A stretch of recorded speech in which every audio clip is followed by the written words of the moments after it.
তোদের এত করে বলি একটু মন দিয়ে পড়াশোনা কর, পড়াশোনা করলে বড় মানুষ হতে পারবি, 4-5 তলা বাড়ি বানাতে পারবি, দামি দামি গাড়ি কিনতে পারবি, বুঝলি? তাহলে স্যার আপনি মনে হয় ভালো করে পড়াশোনা করেননি। ভালো করে পড়াশোনা করেছিলাম বলেই তো আজকে আমি চাকরি পেয়েছি। তাহলে আপনার 4-5 তলা বাড়ি নেই কেন? আপনি তো দেখি ভাড়া বাড়িতেই থাকেন। হ্যাঁ স্যার, আর আপনার তো কোনো গাড়িও নেই। আপনি তো দেখি একটা ঠুনঠুনে সাইকেল নিয়ে ডেলি স্কুলে আসেন। তোরা যা এক একটা যন্ত্র হয়েছিস না, তোদেরকে একটা ভালো উপদেশও দেওয়ার উপায় আমার নেই। তোদেরকে মোটিভেট করতে গেলে তোরা আমাকেই ডিমোটিভেট করে ছেড়ে দিস। এই লেবু কোথায় রে? স্যার, কটা চুল লেবু এখনো আসেনি। ও না আসাই ভালো, ও আসলেই তো আমাকে জ্বালাবে। ওরে আমাকে চিল্ল না ছাগলে, ছাগল যে থাকে গরুর গোয়ালে। আমাকে চিল্ল না ছাগলে, ছাগল যে থাকে গরুর গোয়ালে। আমাকে চিল্ল না বড় ভাই, ছোট ভাইকে দেখলে আমার হাগা পায়। আমাকে চিল্ল না বড় ভাই, ছোট ভাইকে দেখলে আমার হাগা পায়। আমাকে চিল্ল না ছাগলে, ছাগল যে থাকে গরুর গোয়ালে। আমাকে চিল্ল না বড় ভাই, ছোট ভাইকে দেখলে আমার হাগা পায়। আয় আয়, তোকে আমি হাগাচ্ছি আজ, কত হাঁটতে পারিস দেখবো। Sir, may I come in the ক্লাসের ভিতরটাতে? তোকে আর ইংলিশ বলতে হবে না। স্যার, চামড়ার মুখ তো, ইংলিশ কথাটা মুখ থেকে পিছলাইন যায়। তোর মুখ থেকে ইংলিশ কথা পিছলাইন যায়, তাই তো? যেদিন মুখে ফেবিকুইক মেরে দেব সেদিন বুঝবি। ওকে স্যার, তাইলে বাংলাটাতেই বলছি। স্যার, ভেতরে আসতে পারি বটে? আগে বল, তোর লেট হলো কেন? স্যার, বাড়িতে খুব মারামারি হয়েছিল বটে, তাই লেট হয়ে গেল। মারামারি? কার কার সাথে মারামারি হচ্ছিল? স্যার, আমার মায়ের সাথে আর বাপটোর সাথে মারামারি হয়েছিল বটে। আর তুই গ্যালারিতে দাঁড়িয়ে সেই মারামারি দেখছিলি, তাই তো লেট হয়ে গেল, তাই তো? না স্যার। তাহলে তো লেট হলো কেন বল? স্যার, আমার একটা জুতো মায়ের হাতে ছিল আর একটা জুতো বাবার হাতে ছিল, আর আমি খালি পায়ে জুতোর অপেক্ষাতে দাঁড়াচ্ছিলাম। তারপরে দুজনার মারামারি থামল, আমাকে আমার জুতো ফেরত দিল। তারপরে জুতো পরে আমি স্কুলটাতে আসলাম, তাই আমার একটু লেট হয়ে গেল। বলিস কি, যেমন ছেলে তার তেমন বাপ মা। যা, জায়গায় গিয়ে বস। স্যার, আমার বাপ মা মন্দর মধ্যেও ভালো বটে। তোকে আর সাফাই গাইতে হবে না, যা তুই জায়গায় গিয়ে বস। এই, তোদের আজ আমি বাংলা ক্লাস নেব। বাংলাতে বাগধারা কাকে বলে জানিস তো তোরা? হ্যাঁ স্যার, জানি। স্যার, বাগধারা আমিও জানি। স্যার, বাংলা বাগধারা আমিও জানি। নে তাহলে তোদের আজ বাংলা বাগধারা ধরবো। বাগধারার অর্ধেকটা আমি বলবো আর বাকি শূন্যস্থান তোরা পূরণ করবি, মানে বাকি অর্ধেকটা তোরা বলবি, ঠিক আছে? হ্যাঁ স্যার, ঠিক আছে বটে। নে তাহলে প্রথমে লেবু বল। অতি লোভে। নে এবার অতি লোভের পর কি হবে বল। স্যার, অতি লোভে জিভে জল এসে যায় বটে। অতি লোভে জিভে জল এসে যায়, এটা আবার কিরকম বাগধারা হলো? স্যার, অতি লোভে তাঁতি নষ্ট। ভেরি গুড হাবলু, একদম ঠিক বলেছিস। অতি লোভে তাঁতি নষ্ট। নে এবার কালু বল, আয় বুঝে। স্যার, আয় বুঝে বিয়ে করো। কি উল্টো পাল্টা বলছিস?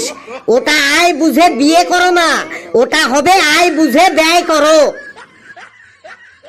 ভেলু, এবার তুই বল, নাচতে না জানলে। স্যার, নাচতে না জানলে নাচের স্কুলে ভর্তি হতে হবে। জানতাম তুই এমনই কিছু একটা বলবি। আরে নাচতে না জানলে উঠোন বাঁকা, উঠোন বাঁকা। এবার ঘেটুর পালা। ঘেটু বল, গাছে কাঁঠাল। স্যার, গাছে কাঁঠাল থাকলে কাঁঠালটা পাহারা দিয়ে রাখতে হবে। কি যাতা বলছিস? ওটা গাছে কাঁঠাল, গোফে তেল হবে।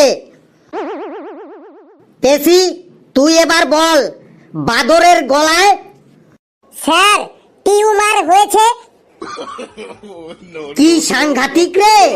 বাদরের গলায় টিউমার হয়েছে হবে না, ওটা হবে বাদরের গলায় মুক্তার মালা। হাবলু বল, কানা ছেলের নাম। স্যার, পদ্মলোচন। ভেরি গুড হাবলু, একদম ঠিক বলেছিস। কানা ছেলের নাম পদ্মলোচন। স্যার, আমাদের আরেকবার করে ধরুন, আমরাও এবার ঠিক বলতে পারবো। হ্যাঁ স্যার, ফেলু ভাই ঠিকই বলেছে বটে। বাগধারা গুলা আবার ধরুন, এবার ঠিক বলবো বটে। নে, তোরা যখন বলছিস তাহলে আরেকবার ধরি। এবার ভেবেচিন্তে অ্যান্সার দিবি কিন্তু। লেবু বল, দুধ কলা দিয়ে। স্যার, দুধ কলা দিয়ে আমি সকালে টিফিনটো করি বটে। দুধ কলা দিয়ে তুই সকালে টিফিন করিস? আবারও তুই ভুল অ্যান্সার দিলি। ওটা হবে দুধ কলা দিয়ে কালসাপ পোষা। কালু, তুই এবার বল, জলে কুমির। জলে কুমির তার মানে সাবধানে জলে নামতে হবে। না না, হলো না, ওটা হবে জলে কুমির, ডাঙায় বাঘ। ফেলু, তুই বল, নুন আনতে। স্যার, নুন আনতে দোকানে যেতে হবে। আবার সেই উল্টো পাল্টা অ্যান্সার। ওটা হবে নুন আনতে পান্তা ফুরায়। ঘেটু, তুই বল, চোরে চোরে। স্যার, চোরে চোরে কাকা তো জ্যাঠা তো ভাই।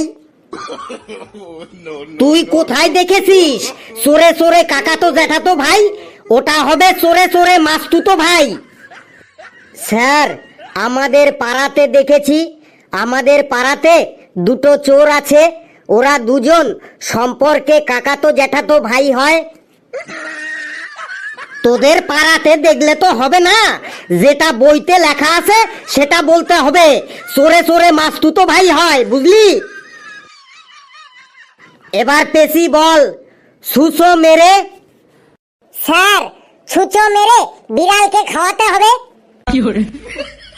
আবার সেই সুসো মেরে বিড়ালকে খাওয়াতে হবে? আরে ওটা হবে সুসো মেরে হাত গন্ধ করা। স্যার, আমাকে ধরুন। হাবলু বল, যেখানেই বাঘের ভয়। স্যার, সেখানেই রাত পোহায়। যেখানে বাঘের ভয় সেখানেই রাত পোহায়। ভেরি গুড হাবলু, এই তুই একাই এই ক্লাসটার মান সম্মানটাকে একটু বাঁচিয়ে রেখেছিস। দেখ, তোদের আমি বাগধারা ধরলাম, কেউ তোরা পারলি না, উল্টে আমার মেজাজটাকেই গরম করে দিলি। নে, এবার তোদের কিছু সিম্পল সিম্পল কোশ্চেন ধরছি, তার ঠিকঠাক অ্যান্সার দিবি। লেবু বল, কোন পাখি উড়তে পারে না? স্যার, মরা পাখি উড়তে পারে না বটে। কি আশ্চর্য, মরা পাখি উড়তে পারে না, এসব কথা তুই কোথা থেকে পাস বলতো?